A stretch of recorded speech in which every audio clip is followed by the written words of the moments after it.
শুভ দুপুর বন্ধুরা, আজকে শুভ দুপুরের মেনু নিয়ে চলে এলাম। নিয়েছি গরম গরম ভাত, পেঁয়াজি পকোড়া, এটা গরম ভাতের সাথে খেতে দারুণ লাগে। আর নিয়েছি লম্বা লম্বা বেগুন ভাজা, তারপরে নিয়েছি আলু ভাজা,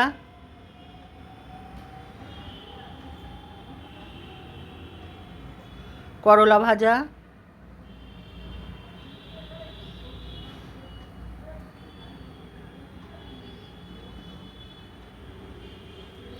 এরপর নিয়েছি চিকেন কষা।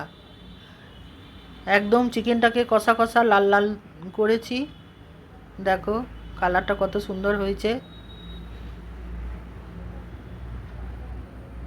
চিকেনের বেশি ঝোল ঝোল ভালো লাগে না, হালকা হালকা ঝোল ঝোলই ভালো লাগে।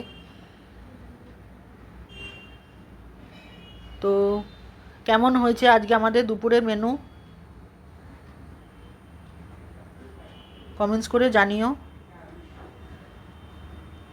ধন্যবাদ। আজ আমাদের দুপুরের মেনু হয়েছে ভাত, বেগুন ভাজা, করলা ভাজা, পেঁয়াজি, আলু ভাজা, আর লাল লাল চিকেন কষা। লাল লাল চিকেন কষা করেছি আলু দিয়ে, কষা কষা একদম। তো কেমন হয়েছে মেনুটা কমেন্টস করে জানিও। ধন্যবাদ।